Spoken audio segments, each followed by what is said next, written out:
Welcome to another... The official podcast of The Leaky Cauldron. The Leaky Cauldron. The Leaky Cauldron. Do you hear that, Ern? The Leaky Cauldron. Just go! You're wasting time! Hey, it's a PotterCast. Hello. We're Hello. PotterCasting. Welcome. Here we are. It's our 16th season, everyone. Holy cow. I know. I got that 2020 Wrapped thing from Spotify for PotterCast. Oh, yeah. And it was congratulating us on our 240 minutes of content over 4 episodes in 2020. Oh, wow. No. Got shade. 240 minutes. Shade from Spotify. Gosh, In our- Spotify.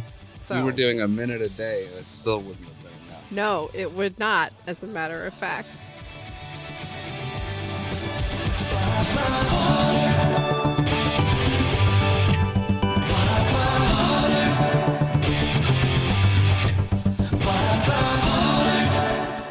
So I'm Melissa, Hi, I'm John. And I'm Frankie.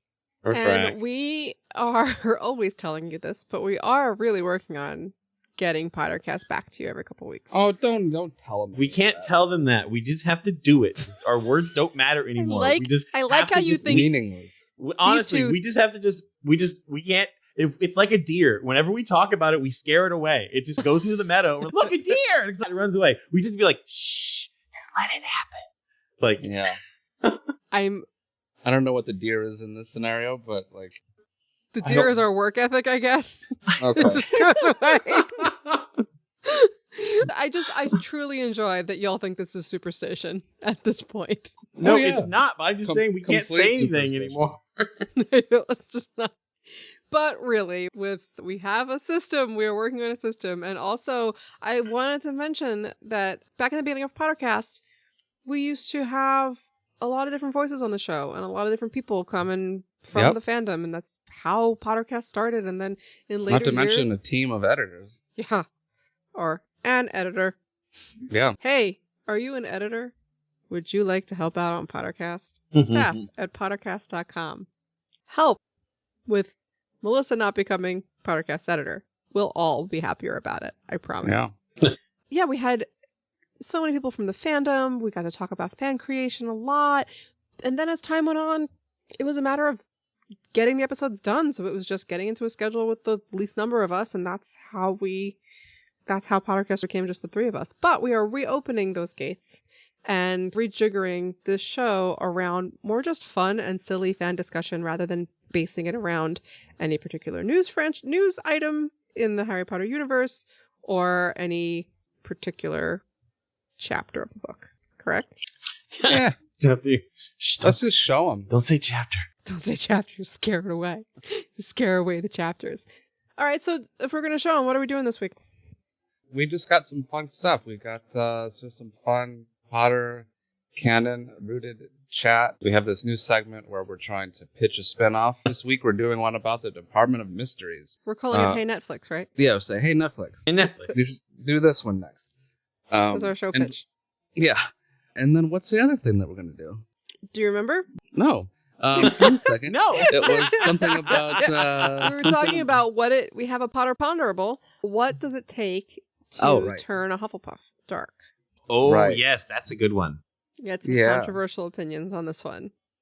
Yeah. Yes. So those are the 2 segments that are coming in the rest of this show, and that should give you an idea of the kind of format PotterCast is going to take as we progress. I wanted to touch briefly, we should talk about it, a major piece of Potter news did happen. That's right. We got Harry Potter news? There is a little bit of Harry Potter news, which we're only going to do, I think, if And there's major. Are we Harry going to Potter have an news. in-depth conversation or an out-of-depth conversation? How do we feel about how we have this conversation? Oh, that was good, Frankie. That was funny. Out of depth. That's funny, Frankie. I Yeah, just we're got getting it. out of- But ching. Yeah, they recast Mr. Grindelwald to be another actor named Mads Hannibal. Mikkelsen, who was Hannibal in Hannibal. Max Mikkelsen. Is it Mads. M-A-D-S. Mads? He's so mad, Interesting. he has 2 Ds. He's got 2 Ds. The decision to recast Johnny Depp came after he lost his libel suit in the UK. He sued a newspaper for calling him a quote-unquote wife beater. And he sued. It's actually a really high bar to prove libel, and the court ruling said that phrase was quote-unquote substantially true, and so they had a right to use it. And so once that ruling came down, Warner Brothers asked him to step aside, which he did. How do we feel about this? Warner Brothers couldn't possibly have continued to keep him in the project after that. Yeah, I think once a court says that you can legally be referred to as that in a newspaper article, it's pretty hard to deny. There's a lot in this trial. They brought forth a lot of evidence that Amber Heard was also abusive. We should make sure to say. And the reason you've never really heard us opine about that is that Amber Heard is not cast in a Harry Potter film, and obviously, if she was, we'd have the same things to say about her. I think the three of us have talked about that privately. Yeah. If you want to listen to our Aquaman podcast, where we talk about that at length. Yeah, I've seen a lot of why is Warner Brothers firing him and not firing her? And if she had sued, and if she had sued over being called abusive, and a court had said no, actually, it's fair to call you abusive, probably she would have lost her role also. Yeah, I was under the impression that Johnny Depp was the only one to say, I was never abusive. She always admitted, yes, it got a physical, but he did too. Like, I thought that was always her argument. Everything is a take, and everything is biased, and everything is whatever. So I've read the legal arguments, and it sounds like they were really terrible to each other, and I wish them health and peace, and to not have relationships that are this tragic again, you know? Yeah. But it's interesting because it has been intimated to me that had this ruling gone the other way, we would have seen no small amount of gloating on the Warner Brothers side for sticking by him. Sure. And that's disgusting. I haven't seen too many opinions saying they're stunned and surprised about this court verdict or whatever you call it. Not too many opinions that aren't. Not legal opinions, anyhow. Exactly. Certainly there are people in his team, Depp, that are like outraged, of course. Sure. It's interesting how many of the comment sections that I've seen in Instagram comments are flooded with, oh, this is terrible. I'm not going to watch the movie anymore or whatever. It was like watching people who are outraged at transphobia and Johnny Depp fans come together over boycotting the Harry Potter movie. And I just think back, and the reason I'm like exhaustedly laughing is that I think back to how we got here from there. Yeah. Think about 13 years ago when we were celebrating the end of the book series. How did we get here? It's very strange. Two major factors of fandom on the internet are virulently angry at this series. I know. Do you think it's gonna? Do you guys hear about what Warner Brothers is doing with HBO Max? That they're just releasing. Yeah. Yeah. So they're partnering up with HBO Max, and so part of me is like wondering is the third, maybe if this is the last Fantastic Beasts movie and the third one, if it has to go under the cloud of this ambiguous performance window, you know what I mean? But since like theaters will be closed and those releases they can be like, they can just be like, I don't know. They can just say, it's not because like they fumbled it and didn't like the script was terrible and that the casting was problematic. Even if you want to get, because I'll say this, I was tired of Johnny Depp before this all came out, like seeing his movies wise. And I still enjoyed his performance as Grindelwald, even though that movie was not a great movie. Do we think Warner is looking for an exit ramp to reduce the embarrassment of this movie franchise failing? I think the answer to that is yes. Yeah. I think they're going to wrap it into the third movie. I think the third movie is going to be the last one. I think they're going to blame COVID. They're going to blame the reduction in profits in the movie industry. And they're just going to say it was better for everybody to move on. Yeah. And do you think J.K. Rowling has gotten enough negative press that they might want to not work with her as much? Or it's never... It's possible. Do you think she can do that? Or do you think no? I think if they're out of Harry Potter related franchises to produce Harry Potter related things, I don't see something that she writes in the future getting picked up with her current anti-civil rights stance. Yeah, that's not a good look. Where were you this past couple of months? You know, trying to get the vote out and trying to help, you know, the democracy. Same, Right. You would think, like, these were causes that were pretty important a few years ago when we were tweeting about, Brexit and everything else constantly, but crickets this time. It was that was pointed out to me by a friend of mine who showed me her tweets from 2016 urging Americans to reject Trump, and how this year it was crickets. And you know what? Yeah. This anti-trans stance of hers, God, it's being quoted by Republicans. I don't want to look. You all know where we stand politically, and we're not hiding it. But yeah, it was really incredibly noticeable that she went super silent. Yeah, that's. I wonder if there's any awareness on her part, realizing like the overlap of if she was speaking out against Trump, I wonder if that was intentional on her part. It would probably alienate a lot of her new bedfellows that have been advocating for her not to be canceled. Yeah. Right, exactly. Well, because now whenever she says anything political, she gets hit with, but your politics are terrible. And she's probably feeling very victimized about that. And to which I say, you're a billionaire. Stop being victimized. Stop. I'm so tired of people looking at like their worldview being challenged as being victimized. If you're in a position of power and someone's challenging your power, you're not a victim. You're not a victim. You're just being challenged, and you're being asked questions you never had to answer before or ask yourself before. Enjoy the fact you didn't have to answer those questions before. Now you do. I'm sorry. It's also Grow consequences for bad behavior also. Yes, there is. Exactly. That's freedom of speech. It's like, she's not being, that's what cancel, like, I misunderstood cancel culture for the longest time until someone told me the negative, that's the negative side of it. I always just saw it as wait, if people just don't like what you say, it's okay to stop listening to that person. And realize, like, that's what it is. And she's going to get herself canceled. But she wouldn't. But there's a difference between a consequence for a bad view you have and being canceled. She's being listened to by fewer people because they don't want her views in their life anymore. But she still has a platform. She still has her job. Nobody's not publishing her. A very big voice, a very big and powerful voice in the world. She's not getting canceled anytime soon. What she's doing is hurting the number of people who want to pay attention to her, and that's on her. Yeah. With Mads Mikkelsen, if J.K. Rowling wasn't transphobic, we would be excited about this movie again, or no? I'm just curious to see what are they going to do. Like, a new actor shows up. Is it mentioned at all that Grindelwald looks different? Is that going to be in the plot? Is it going to be like, due to everybody out in the world, all the Aurors trying to hunt me down, I have to take on this appearance? And this is just what I look like now. Yeah, it's going to be something like that. Or if they'll make him into like into what do they call it? Metamorph Magus, and like the Depp version of him was just one way that he looked. Are they going to make it sometimes he looks like Colin Farrell, and for a while he looked like Johnny Depp, and now he looks like this fella? Like, I just wonder, is it going to be addressed at all, or is it just going to be like Michael Gambon shows up and that's what Albus looks like from now on, and no one mentions it? Which way will they go? Oh, that's interesting. I'm assuming that they definitely going to address it on screen, because only reason, but that was just me, that I just assumed that. Yeah.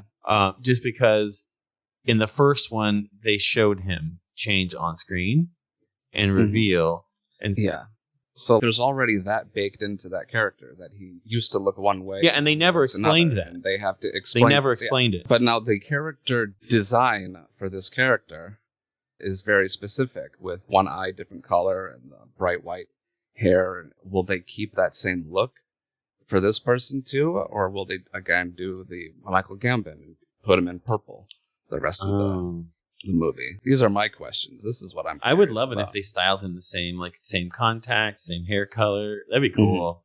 Yeah. But then I would, because he's convincing. I liked it. The similar. I liked dude.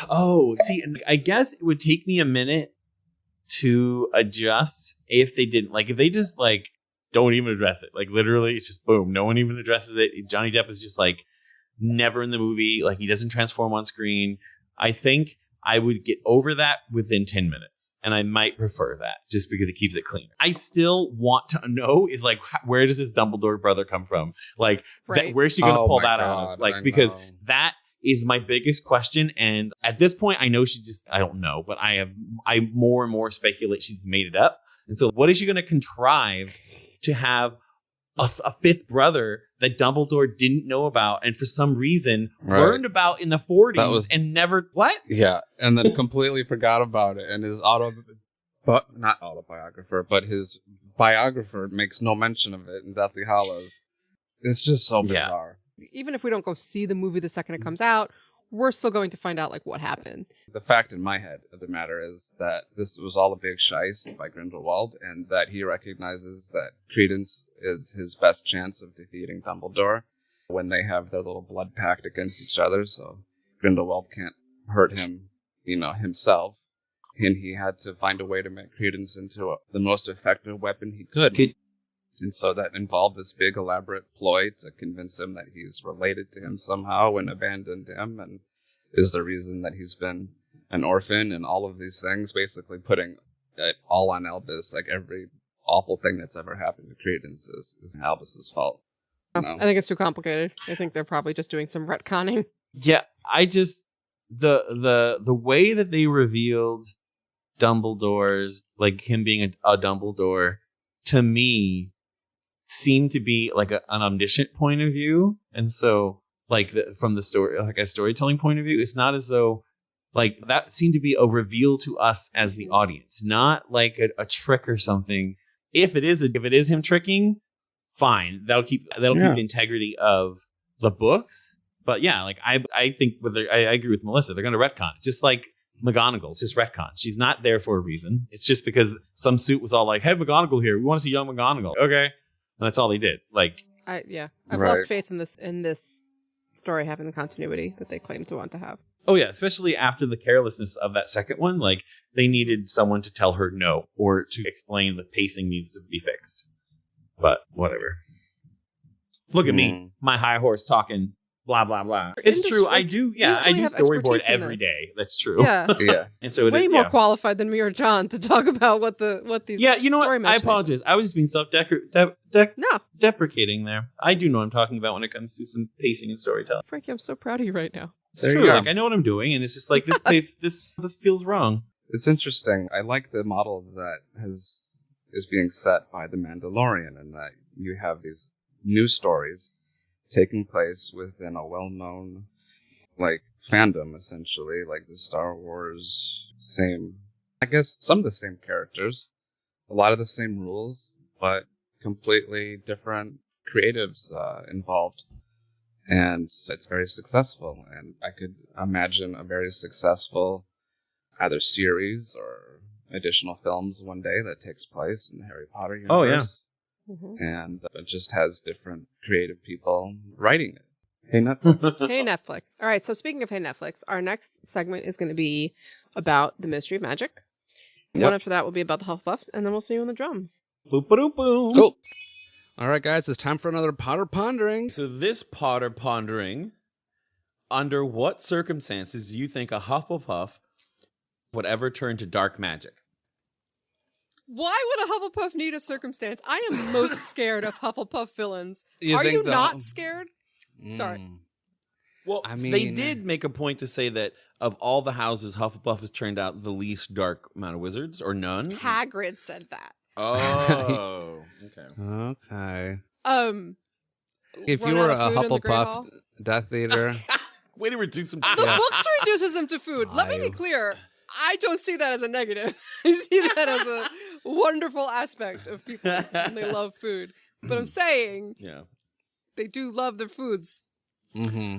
I would think I could see a Hufflepuff. Like I could see a Hufflepuff going like, you know what? I will learn dark magic. I will corrupt myself if I'll save my family. Like I could see someone doing it sacrificially. Like I know this will poison me eventually, or get addicted to this dark magic. But if I know if my addiction to it will be saving like 80 people from not having it, I can see a Hufflepuff doing that, and then it coming out of control and being really weird. But isn't that the logical end of Hufflepuffdom? Everybody's loyal to something. Right. And Hufflepuffs, if they're so loyal to their ideas or so loyal to a person, if you take that to an extreme, don't you always end up with a villain? I think Hufflepuffs are dangerous. We never discussed this before. No, You think the Hufflepuffs are dangerous? I think they're I've never the heard most you say that. dangerous house. Interesting. They are. Because loyalty is a trait that is portrayed as good, but is almost always the reason people go bad. Oh. Yeah, I mean, there's greed and ambition and all that, but loyalty to a dynamic authoritarian figure Mm-hmm. can wreck a world. Yeah. Interesting. I hadn't thought about that. That's You know? true, because there was that caveat, because I guess in my head I've always drawn the line between, like, Slytherins and Hufflepuffs hold hands in the sense that they are both very loyal, and I always said Slytherins would be loyal to a fault. But so you're saying that is maybe not a fair assessment. You think Hufflepuffs could be loyal to a fault as well? Why do you think a Slytherin would be loyal to a fault? Like I could see a Slytherin would lie, knowing that the Slytherin, yeah, he did that crime, but I'm going to lie to protect him because he's Slytherin. I don't know if a Hufflepuff would do that. You know what I mean? If a Hufflepuff caught another Hufflepuff embezzling magic or something, and they'd be like, "No, you actually need to go and to face the repercussions." Or and Slytherin, I always assume like they would cover up each other's mistakes just to protect each other. But you're saying Hufflepuffs would probably do the same. That's fair. We're forgetting about the fairness side of Hufflepuffs. I think, to be clear, let's be clear. I think a lot of Hufflepuffs are what we perceive Hufflepuffs to be. Like soft, fair, wants to do good in the world, has a line where they won't be evil, like for sure. Yeah. But for those for whom loyalty is the leading characteristic, if they start down a dark road, it can go real dark. And they're not the most intellectual. But Hufflepuff, they're not, like, in the last battle, they were the only ones that didn't have anybody leave. You know what I mean? So they are pretty brave. Yeah. I don't think that makes them brave. I think that made those Hufflepuffs loyal to the right thing. But what about the Hufflepuffs that are loyal to... It just depends what you're loyal... Like, loyalty is a word without charge. It's can be positive or negative. How you channel that energy is very important. Well, I think we should try to like draw the line in the sand as to what we're saying it means to go dark as a wizard. If you're a Hufflepuff and you and your little Hufflepuff clique say for whatever reason you start to sympathize with bad people, bad wizards, dark wizards, but you don't ever do any dark magic yourself, you wouldn't be what you would call a Death Eater. Are you at that point, by not even association, but by what you admire, are you a dark wizard at that point? Oh God, so many allegories. It's so I don't want to like anger every Hufflepuff that listens because but I'm a little afraid. I'm a little afraid too. But listen, we talk about here's what I always say about Hufflepuffs, and this is not necessarily dark, but they're kind and good until you try and hurt somebody they love. Yeah. And then we joke about like Honey Badger don't care. Hufflepuffs with a Slytherin secondary are like, watch out, they'll cut you. It will happen. The Honey Badger don't care Hufflepuff. I think there's like a type of the same way there's a type of Gryffindor that follows Voldemort, like Pettigrew. You know, well, and there are definitely some Gryffindors that are in MAGA or whatever. 100%. Yeah, totally. Jacob Wool's a Gryffindor. He's an Oh idiot, no!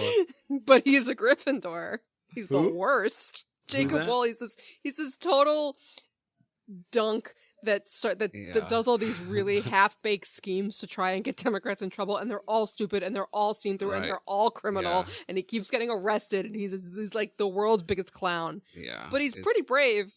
Yeah, it is. There's no fear there, and that is Slytherin too. Pretty Gryffindor-y to just... Wait, to be brave, you have to have fear. Otherwise, it's not bravery. If you're not afraid, you're not being brave. All right, in then my you opinion, would be more of a Slytherin than that guy. The lines are very small, but but the circumstance. So sorry, I'm going on a whole like Hufflepuff can be dark thing. That that's the premise of what I'm saying. They can be dark. And the premise is that it should take something significant, right? Like for them to feed that dark piece of them, because everybody presumably has a dark potential. There's nobody out there that's completely uncorruptible.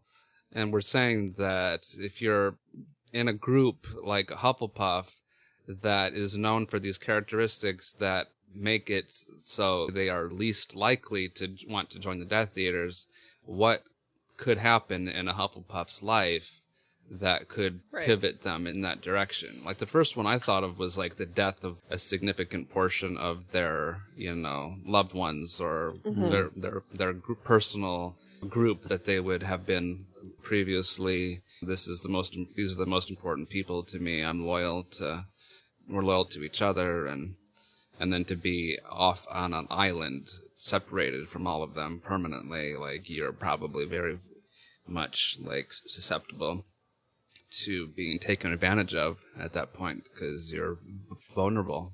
Yeah. I think that the premise of the question is a little bit deceptive because I think what we're seeing now, and this is the point I'm making about Hufflepuffs, is the same point I'll make about every single house. Yeah. It doesn't actually take much. It takes being unwilling to stand against rather than actively choose good. Everything that's happening in our country now is because people are just going along with the flow and not standing up. Every terrible thing that's happened basically in the world has been the triumph of not enough people being willing to stand up. And so when you have that Harry and the Potter song, the "Do you want to be a Death Eater today?" Runcorn. Yeah. Runcorn just shows up to work at the Ministry of Magic and does his job because he's loyal to whatever, his job, or he's craven or whatever it is, but he's just living his life. He doesn't see massive destruction in front of him. He's just living his life and doing his job. And he doesn't realize that he's a Death Eater. And the house that is least likely to draw a line in the sand is Hufflepuff. Yeah. So that's why I get a little bit like they're a little dangerous. I can't argue with that. It's interesting. Right? Yeah. I hadn't considered that before. Yeah, the question is, I think what makes the question, or at least the bias I entered the question with, is thinking like, okay, yeah, they would be because there are different types of bad in the world. And so in the type of bad that was like a Voldemort charismatic leader who's going to like actively hurt people, like use strategy, all this kind of stuff is, I can see how that a Hufflepuff becoming a Voldemort type is unlikely. But your Voldemort can only be there because he had people going, huh? Looking the other way. So it wasn't his magic. It was literally the people willing just to let him do that. And so that's a really fun, interesting point. Because, a Hufflepuff... But I do think that if you did get a Hufflepuff who did go so far gone, he would be worse than Voldemort. Agreed. Because it would be like a Mike Pence versus a Trump. Ooh. Ugh. God, that's so editorialized. Sorry, but I do think... It's Mike Pence versus Tom Cotton. You're right. I think it's like that mild-manneredness. Tom Cotton, I think, is a full Slytherin, but that mild-manneredness... is a trait of Hufflepuffs. I don't think Mike Pence is a Hufflepuff now that I think about it. I don't want to insult Hufflepuffs like that. If I had to sort Mike Pence, Slytherin. I don't know. I don't want to give him that much credit. Ooh, that's such a dig at Hufflepuff, and I didn't mean. Yeah, it's all just different types of things. So many backhanded slams on Hufflepuff. I know, and I'm not meaning to do that. I'm sorry, Hufflepuffs. But like, how do Slytherins deal with what must it be like to be a Slytherin and have every kind of sleazy person be like, oh yeah, that person's such a Slytherin? That would be so frustrating. Sometimes I'd be annoyed. What do you want from me? I'm just trying to be a Slytherin, just trying to get an education. I ain't interested in that pure blood crap. Like, I don't like those guys. Like, I'm not in their friend But at the group. same time, you have to realize that those people Coloring did a me lot with of this brush. horrible things. And so- Yeah, I do acknowledge it, but do you want me to renounce the house and leave Hogwarts, or ask the hat to put me somewhere else? I don't think the hat does that. So what do you want from me, I want guys? you to model a good ambition. That's what I want to see modeled. To do good what? ambition. I want them to model a good ambition. Yeah. That's what I want fair. to see. That's fair. That's possible. It's super possible. I just think it'd be so frustrating to be like, I'm just trying to be a good one, y'all. I'm just Like, trying to who be a are the good one. Slytherin role models? Like, you would think for as many people that they could hold up as don't be like this person, they should have posters Merlin. in the common room to be like, this was a Slytherin that really did so many good things. You should be like him, be like her. Imagining, I don't know. I know he didn't go to Hogwarts, but like poster of Grindelwald, poster of Tom Riddle. Right, Don't be like this guy. Don't be like these guys. You know what they did when they were here? They're looking for Horcruxes. They were screwing around with this kind of magic. Don't do That'd be it. so funny. They're like looking for Horcruxes, and a bunch of kids, what are Horcruxes? And the teacher's like, oh, shit. Oh, yeah. the Slytherin trainings when they're like, when they have to like go through a house training program to work out of their bad instincts because of the ambition. That's so sad. All the houses should have it. Aw. Gryffindors can be bullies.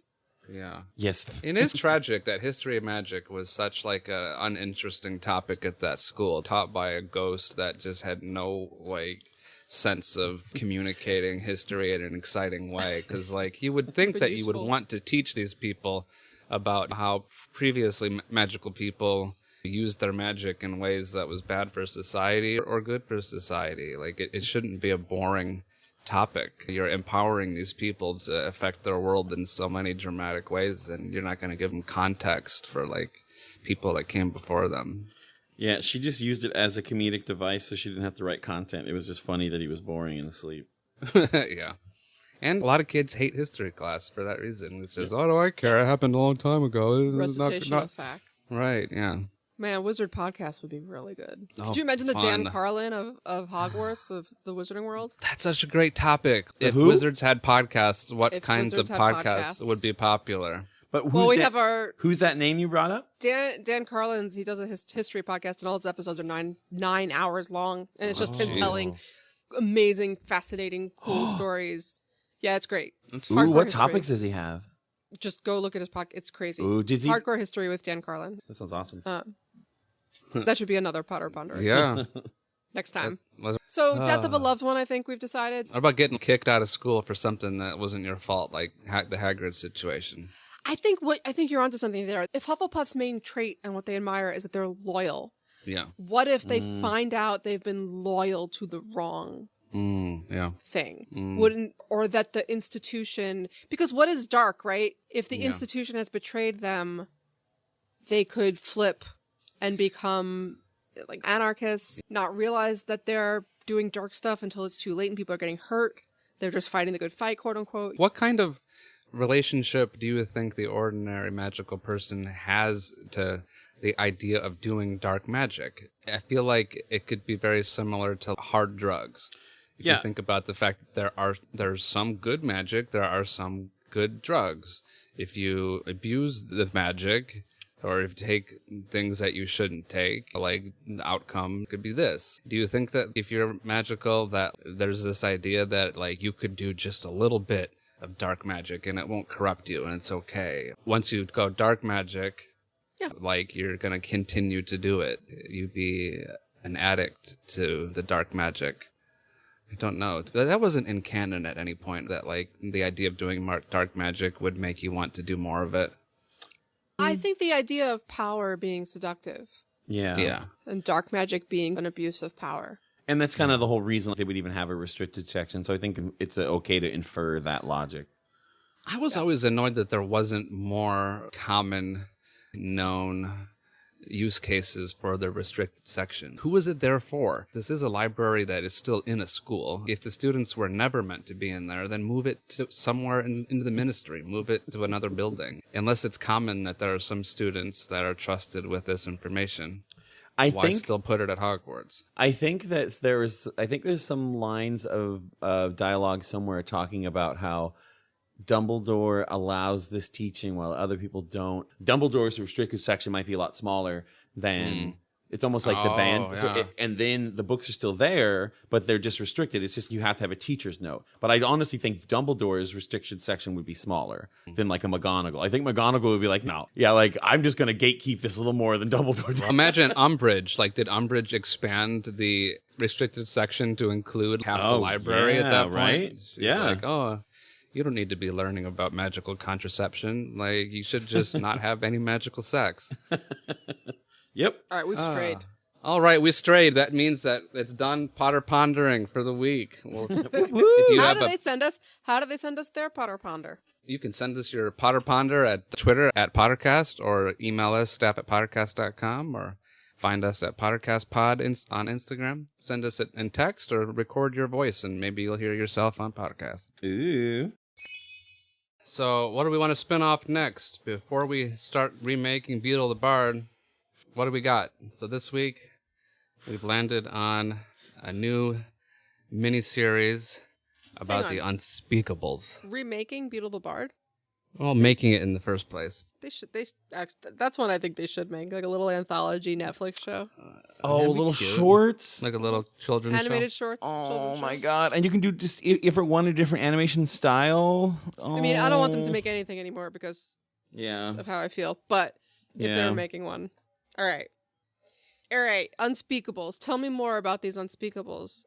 They are the folks, it's the name for the folks that work in the Department of Mysteries, because they have all of these like secret things that they're doing down there, and they're not allowed to talk about it. We only have a little bit of canon for Unspeakables. There's some dude called Bode, who we know was like, they were trying to steal the prophecy from the Department of Mysteries. And he about got Harry attacked by and the Voldemort. Mimbletonia, right? Well, yeah, in the end, he went to St. Mungo's and they brought a devil's snare and it choked him out. Oh, it wasn't the Mimbless. It wasn't the Mimbless. It No. wasn't Neville's plant. Another Neville plant. didn't kill Bode. Could you imagine if he did? And then I brought in my been a minute. Nimbus Nimbletonia and killed Bode. Okay, so he tried to get Bode into well the, for him. he tried Yeah. to get into the prophecy room and went crazy, right? Yeah, he was imperious to do so. Right. And it did not work. Yeah. Or it was because he touched a prophecy that wasn't his? All those prophecies are enchanted to attack anybody that tries to move them or touch them if the prophecy wasn't about them, which really makes me wonder, how did they land there in the first place? Like, surely the person who was the subject of every prophecy was not the one to think they just Well, appear. no, I think when it's placed, it's not about the prophecy. I think it's about its placement in the ministry. So the only person allowed to take from it would be the person it concerns. Yeah, I think the magic is that the prophecy just appears, right? Like, it's not... Somebody doesn't go down and put them on a shelf. The So, prophecy like, appears in that anytime room. anyone gives a prophecy, Yes. a Oh, new I see crystal what you ball mean. is created Yes. in the room. Like, what they're Yes. just learning, and it's like a really shitty prophecy.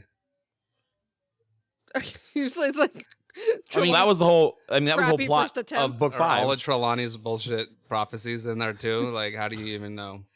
That was the whole point of book, because that's the whole point. Like, she doesn't do it the real way very often. Yeah. Scrawled on the front of that prophecy is... Like, do they charge like rent to the seers that are making too many prophecies?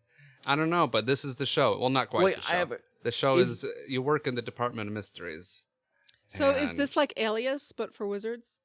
Ooh, that'd be an horror show. No. Because that's... No?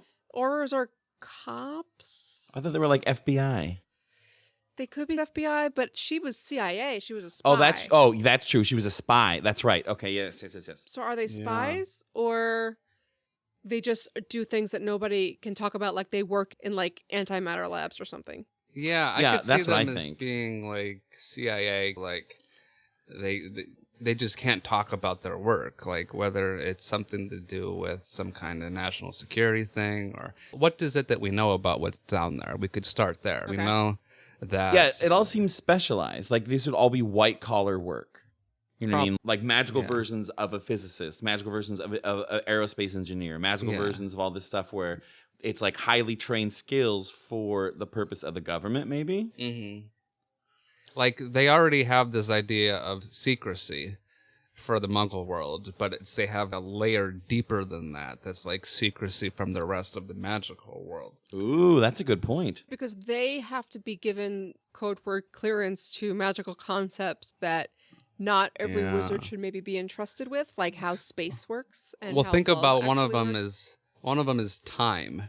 There's like the time chamber, which is where all of the time turners that the ministry had were kept at one point, and we're told that at the moment that Harry and his friends just decided to sneak into the most secret place in their country, and they destroyed the whole prophecy room, that somehow the time chamber was all affected as well.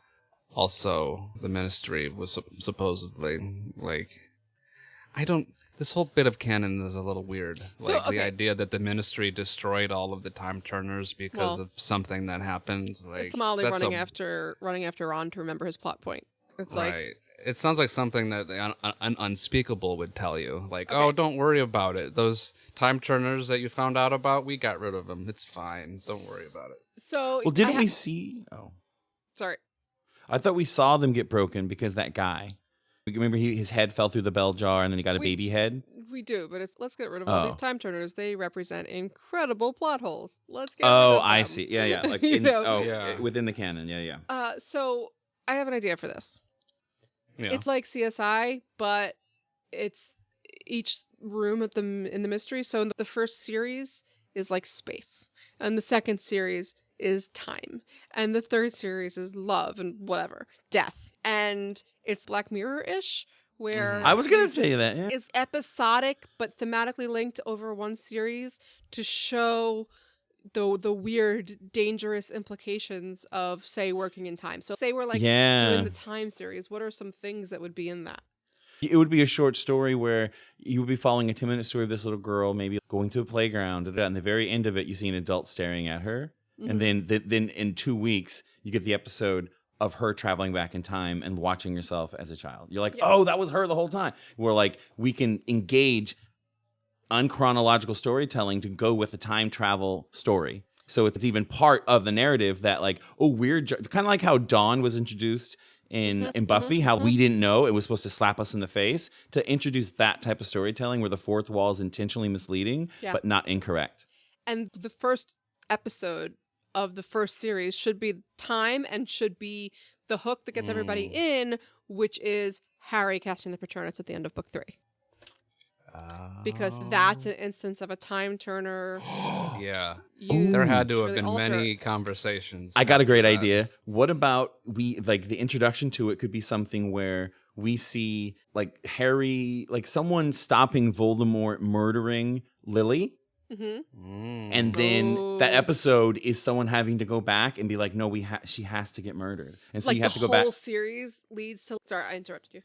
No, I just meant if you want to introduce these characters in a way, it'd be almost like a cold open of it. Like we see like Voldemort break into the house and Lily's there and all of a sudden something else happens. You're like, what? She didn't get killed. But then afterwards, someone else steps in and has to be like, I'm sorry, but you have to die. They have to let Voldemort kill Lily. They have to undo everything. At the Yeah, end and of the then- first series. And this that's is how the we whole introduce our thing. character. No, I was just like, that would be how we know these One people. Because episode. we already know Harry Potter. So it's just, oh, and then we get to know these people. Or like But, we can spin yeah. a whole series out of the Ministry's efforts to stop Voldemort by using time, by trying to stop that night from happening and all the different ways it just doesn't work. And in the end, they're just like, no, this just has to happen. And they use a time turner to undo it, to let it happen the same way like in Cursed Child. Yeah. I mean, it is Cursed Child. It can make Cursed plot of Child, Cursed Child. but better. Yeah. Cursed Child, but better. That's the subhead. It's like Unspeakables, time, Cursed Child, but better. Oh my gosh. Boy, we're free Well, what now. else is down there? So if you're in there, we have the time room. Sure, we know that there's like the love chamber, which like if time turners were That's on Skinamax. if they studied time turners, what did they study in the love? That was one of the physical most object? dangerous rooms. It's actually just an OnlyFans. Oh God. Ba-da-ba-ba. It's you go into the room and it manifests as to what you like, the one you would subscribe to. Everyone sees a different room. It's a room of requirement, but sexy. Wouldn't the requirement be basically only sex stuff if all of the students knew about it?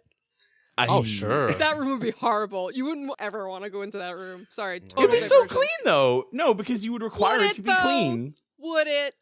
The magic would help. It would seem clean. I'm sorry. It would I'm in a seem mood. clean. All right, let's go back to our series. Okay. Love rooms down there, the death chamber. We certainly had a lot of scenes down there with the veil. Okay, let me ask you guys something, because death is such a huge, like, significant thing and like a thesis point of the series in a way. How would you guys want to address death in an interesting way that's still respectful to the weight that the story has for it? That is a big question, though. Like so in the if you don't have context of this show. Well, we'd have to. Would we have to know what happens beyond the veil? Exactly. Like, no, I think that's the great thing. Like the ambiguity of the veil, but the finality of the veil as well. Like it's ambiguous, but it really is something as well. Get a GoPro and a selfie stick and just stick it in there. Have a little look around. The lovely bones, but I was asking Brie, I was like, if you put a hard drive on a stick and threw it in there, would your hard drive be dead after you pulled it out? Or would it still work? And she like the didn't laugh. like Could you Haunting of Bly stream, Manor like- style. Like it's just a room. I think I just spoiled Could Haunting you of Bly Manor. Could it be like if you had like a webcam connected to a router, if it went through the portal, would it then just get cut off, or could it still be Right? connected? Yeah, it's like streaming and then the stream dies. The It's like ultimate Reddit. COVID stream. It's just heaven. It's Oh, the wow, afterlife. Yeah. Boy, Because boy, like, would why that is be it behind that a paywall? why is it that like sound is the only thing that can come out from the veil? Because you say that you Oh, get near the veil and you interesting. hear the voices from the people that are dead, but And why only certain people could hear it? yeah. So my favorite bit of headcanon about the Veil, because it's like a separate question we've talked about and people have asked, is like, what came first, the Ministry of Magic or the Veil? Did they build the ministry on top of this site or not? And talking about how in a lot of European cities in particular, like the older cities are built, or the newer cities are built on top of the older ones, and there's just layers of civilized human activity on top of each other. So like this could predate the whole area. Oh, I love the idea that they built it around the ministry around like, it. The it's magic like the crypt isn't... that's at the depths of the Vatican, you know? Yeah, like exactly. Peter in the it. catacombs. So that idea of like it's such antiquity that they just built around it. I dig that. And I like that, thinking that it's not the veil that's the magic. It's not the arch that's the magic. It's like the arch and the veil were put there to show where this thing was, so you don't accidentally walk into it. Well, it's Let just me ask you. Subtle knife. Yeah, I was going to say, John, in your head, is it something they discovered a tear and they built something around it, or they did a ritual and, oh shit, we can't stop this, but build something around it?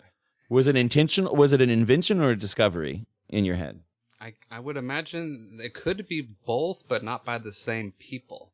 No, but like just something, if you had to... Something happened, the rift was created, everybody involved in creating the rift got taken into it, and over time this tear reduces to something that's small enough that people who could come upon it later said, this is dangerous, everybody who walks into this area is vanishing and never coming back, let's build something here to show people that this is dangerous, and also for some reason we're hearing voices and it's creeping us out. But I don't know, like, I like the idea of every time it fluttered, it meant somebody was entering it. Somebody died.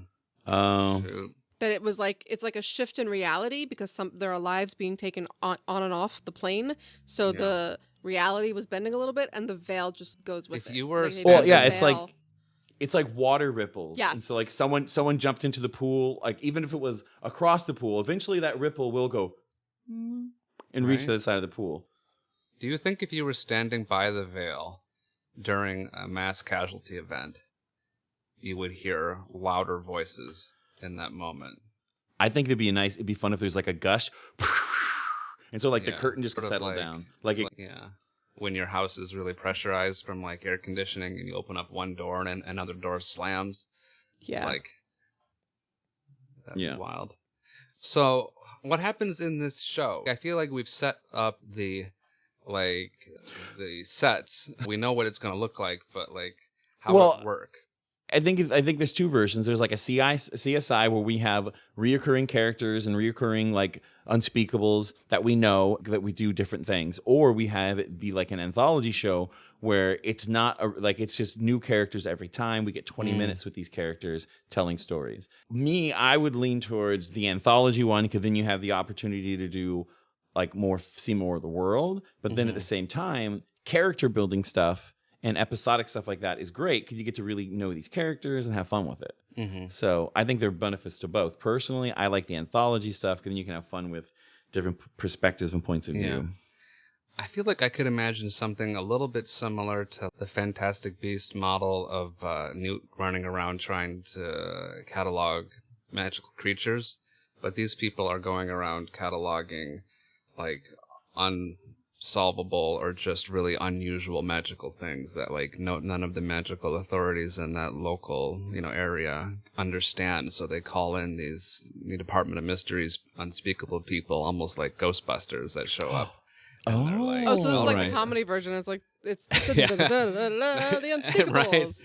No, it'd be kind of fun in that world. Like maybe it's a world where it's nowadays 2020 wizarding world, and it is where like, hey, Muggles and wizards are integrated again, and now Muggles are helping out with problems around the world, and so you can, hey, we got this weird haunting in my house, and so a wizard could show up to address magical issues that they were ignoring in the past, kind of like what we were talking about earlier, but with a comedic beat. Then it could be. Yeah, that's fun. And I like the idea that like most of the time the thing that like they get called in for is like nothing too crazy. It's a vanishing cabinet situation. Going into your neighbor's house every time that you put food in this pantry. Like they just weren't saying anything because they were getting all the free food.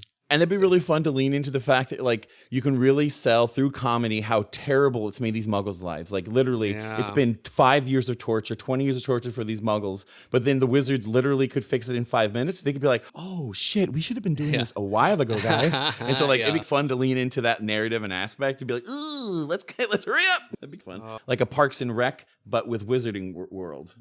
Oh, I would watch that. Yeah, okay, so we've gone from high concept Black Mirror, like Haunting of Bly Manor, moody, thematic, all the way to bumbling Keystone Cops, Parks and Rec I don't style. want them to be bumbling because these are meant to be like highly trained, the elite squad, like in the way that like Arthur is the expert for enchanted Muggle artifacts. Like these guys are the experts in really bizarre ancient holdover magics that like all the more people reason they'd be don't bumbling and understand. eccentric in their own ways, but good at their one thing. Because So, like like Merlin Ghostbusters. is in their world, but the founders are in this universe. But there's not people walking around today that had the sort of magic that the founders did. But there might be some experts that could explain how they did what they did, or maybe even interact with, or augment, or heal, or repair, or something. These really huge, powerful things, but the common wizard would be clueless. Yeah. But I like the idea of that these people they're really good at their job. Just kind of like how Leslie Knope was like amazing at her job. Sure. Yeah. Or even Michael Scott. Like, sure, he was kind of an idiot, but he had the highest sales. And so there's a fun way to do that, especially if it's comedy. If it's not comedy, then you want to give them a more even footing. But it's fun to give someone really high strengths and then really silly weaknesses, because then just, I don't know, silliness. I like it. All Would right. you watch this show? I would totally watch anything about. Would we pitch this one to Netflix, or Nothing. would we pitch this one to like a network? I think think this- if we do the procedural one, the one that Yeah. would be more episodic it would be like CBS and one on CBS. And then if it's more anthology, we want it on Netflix so you can like stream and binge. I agree. Yeah. I agree with that. Yeah. All right. We pitched Okay. it. Let us Let's know if you pitch. want it. Hey, Oh, gosh. What's all happening in your quarantine, gang? What kind of media are you gobbling down? we just watched in one sitting. The Undoing. What's that? It's on HBO Max. It's Nicole Kidman and hold on, I gotta say. Oh, I heard about this. Okay, yeah. Nicole Kidman and Hugh Grant. It was fine, but it was like a whodunit. Instead, it wasn't really, but it wasn't really a whodunit in the end. So I don't know. Did was it good. have that? What's that show? Like Pretty Little. What's that one called? Big Little Lies? It had a very Big Little Lies vibe. Okay, I heard that it had that kind of vibe. So is Yes. okay. I can be there for that song. But and the acting was pretty good, or The acting was phenomenal. okay. More and more, I'm enjoying they're doing these sort of chamber mysteries on HBO Max now and Hulu and stuff. Like these 6 to 8 episode things. They don't have to become a 3 series arc. Yeah. And they just tell one kind of short story and they're done. It's kind of miraculous. I think it's good because it pulls talent of like people who want to do it without like huge commitment, and then they Yeah. get this 6-hour window in this character versus just like a 2-hour window. It must be so interesting for the actors as well because they get to be with these characters in different ways. I And love they don't- long format storytelling. And they don't have to commit to 22 episodes a year and Yeah. all that. We just watched this Netflix show called The Society. Oh, huh. Ooh. Have you heard of that? Like magic. There's a bit of like supernatural element in the like how they set up the premise for the show. Basically, you have this high school worth of 17, 18-year-olds that for some reason that does not really get explained wind up alone in their town and trapped there without anyone else, without any adults, any other young children, and no way to communicate or leave the town. Like, the only thing that for some reason still works is their cell phones. Like, text. They can send simple texts. They can't use the internet. They can't, they're like really restricted into what they're able to do. And the whole show is about how do they survive? How do they organize themselves? and who's going to be in charge, and what kind of rules will they make, and what happens if they get sick, or what happens if they're depressed, or all of these things. And it's just like a modern Lord of the Flies situation where there's lots of infighting. I won't spoil it. It was a good watch, but unfortunately we found out towards the ends of watching that COVID was the reason that they canceled the second season. So we're not going to find out what happens to these kids. What do you think's going to happen with, I don't know, all the television and movie industry thanks to COVID? Frankie, you got any insights considering you work in it? Animation was one of the industries that translated to work from home almost seamlessly, and so there's been a lot of animation projects continuing because they didn't have to stop in production. And then it became a thing of, especially once the curve of like people being able to record at home or being able to safely record, because that was the only gateway to, like, in the real world to the animation is the actor recordings, and then the music and everything as well. But that's the whole other thing. Well, I've been hearing that they're doing a lot of the actor recordings like at their own homes. Yeah, exactly. Like people can do that from home now. Once that they realize they could, like us, we're recording from home like we always have. Yeah. But now they're actors who are just realizing, I can do this myself now, and they have, or they just had to learn that skill set. And then I live in Vancouver, and they film a lot of up here. A friend of mine, like an acquaintance in the building, he is a stunt actor. And because he's a stunt actor, he actually is on set, and he was telling me how, like, all the COVID protocols on set and stuff. So I think it just means the shows that the studios are willing, I think we're going to get less shows because they're spending the money on the shows that they know are have an audience. Right. And so I think we'll see less pilots for the next couple of years, and we're just going to, like, be on existing franchises and whatnot. And they have to have a pretty strong following if they're going to go through all this, because I don't even do live action. I only know of it.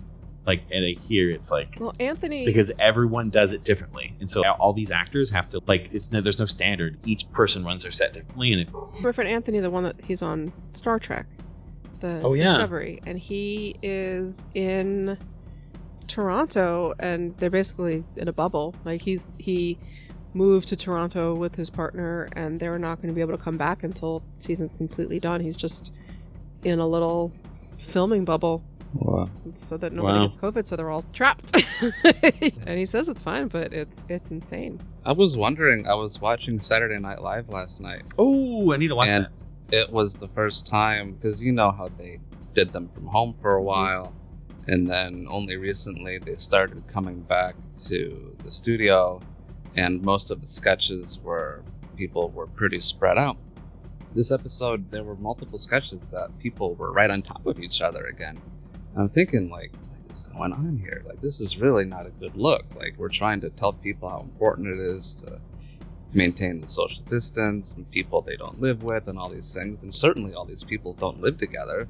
So it has me wondering, like, did they do a bubble for SNL at this point? Did they all have to commit to...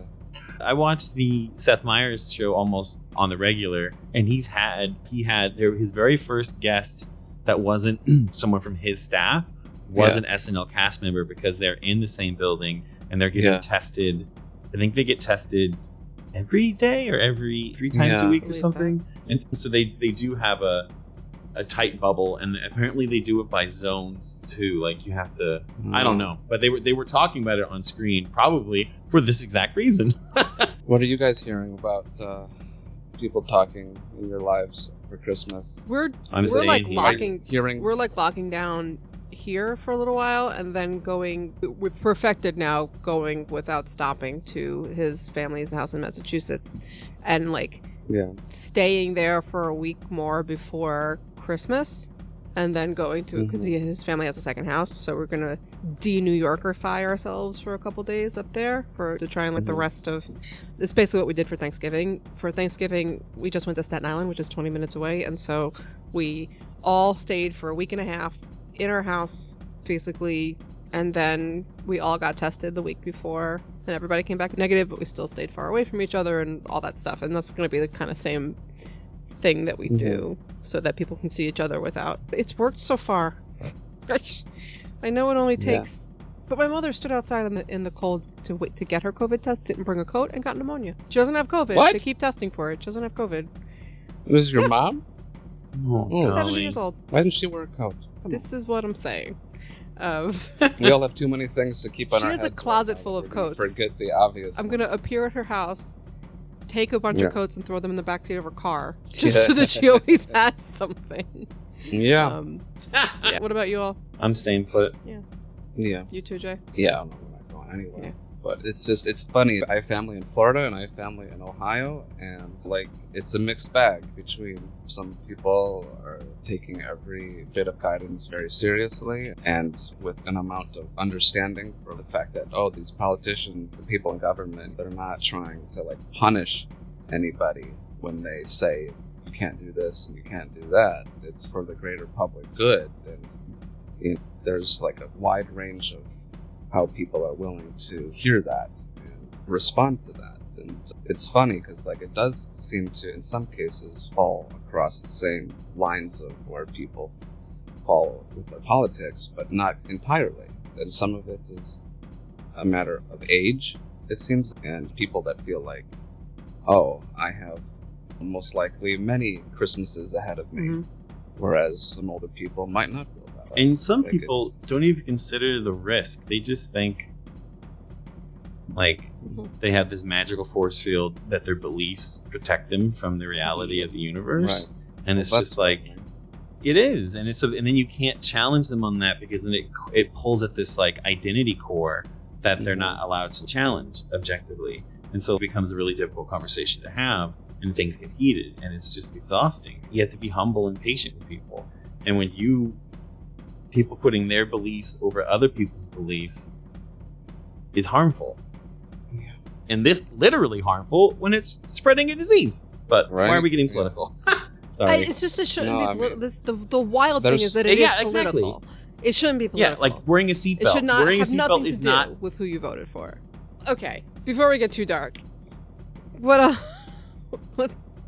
I don't know. Before. Yeah, pretend like all this I know. isn't the biggest thing It that's is. happening. Like, It's true. the I mean, biggest it's thing that's fine. ever happened. And why not commiserate a little bit with some of your favorite Harry Potter I pals? know. Listen, it sucks. Yeah. I can't. I'm a small business owner, as you may know, and one that depends on people not just going out, but being excited to do so en masse, being excited to be in a crowded space. That's my business model. And wow, I can play victim about it, or I can just work hard to get past it and be excited for the future. And we're choosing the latter because a lot of people are hurting, and we're going to do everything that we can do. But it's like me saying, oh, I don't care, I'm going to have a LeakyCon, and if you don't come, that just means you just forfeit your ticket. That's, never mind legalities or whatever, it's just morally wrong. Listen, it's a struggle, but everybody's doing the best they can in this, and hopefully soon we're on the other side. Yeah.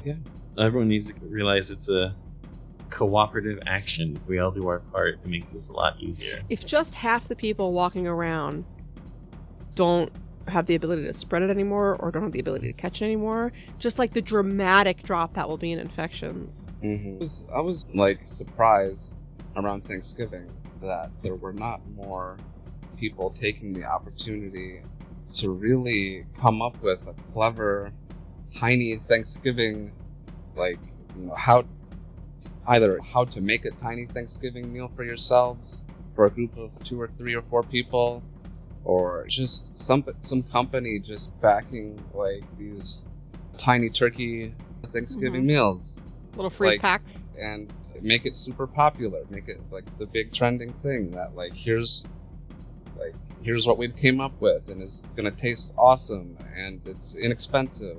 So now we've got Christmas, and I think that there's still so much opportunity for there to be some creative people coming up with what are some, not like a new tradition, but what are some substitutes that we could come up with just for this year. To extrapolate that further, I think we have not yet begun to see the creativity boom that's coming out of this quarantine.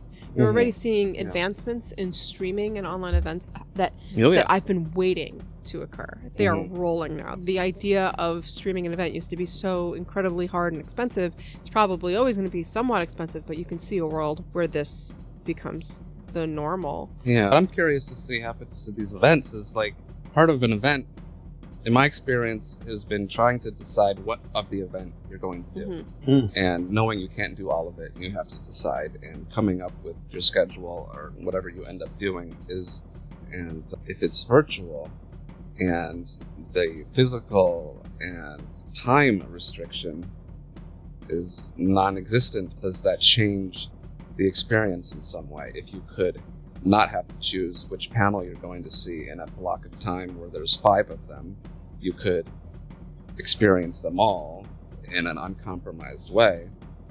How does that change how you put something like that together? These are all the questions we're answering every day at Mischief, so stay tuned. That's all I got for you.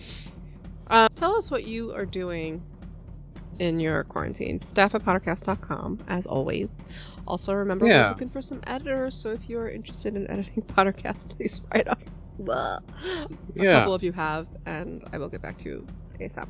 Particularly reach out if you come up with any interesting Harry Potter-inspired crafts. Like things that you can do at home. Yeah. Without like super complicated art supplies that like we could help get the word out about. Because that's a fun thing to do. Particularly when you have kids and they're sitting at home now and they're about to be on break. Or house-themed meals. Sure. Yeah. Send us all your Harry Potter related pandemic stuff. Ravenclaws, it can be chicken wings. Also, send us an email if you're interested in coming and being on a co-host. I mean it. Straight out to everybody who's interested in being on PotterCast. Staff at PotterCast.com. Heyo. Throwing the doors open. I think that's going to be it for this here episode, y'all. Cool. Thank you, everybody, for joining us. We promise we're coming back in a more consistent manner, and we're going to be updating stuff with our patrons as well soon. So keep an eye over there, and thank you for those who have stuck with us through all this wildness. And yeah, we'll see you soon. Okie dokie. No, not okie dokie. I was expecting one of you to pick it up. What's our ending? Keep twiddling those dials. Oh, right. Yeah, I thought we just said okie dokie. Nope. We've only been doing this for 15 years. The next password will be... I'm just waiting for him to do it. I have no idea. Now I need to know what you were going to say. Now I need to know. I'm not going to say mine until I hear what yours is going to be. The next password will be... I don't know. Oh my god. There's like 80,000 words in the English language or something. Is it for real? There's a lot. Probably more than that. I never thought to even think that. Whoa, that's weird to say. How many words are in the English language? A lot. Whoa. I know, but I just, in my head, it's like, how many numbers are there? Like, there's you can't say how many numbers there are, but there are. You can't because they're infinite. A set number. The numbers. I know. Right. But there are a set number of English. That's cool. Yeah, but it's always changing. Yeah. There are 171,000 words in the English language, as a matter of fact. So pick one of those for the password, John. Go. Okay. How about just wear your damn mask? Yeah. There you go. I love it. Or keep each other safe for real. Yeah. The next by password wearing masks. will be wear the damn keep mask. each other safe and keep faith. A vaccine is coming. Yes. Good night. Good night. Good night.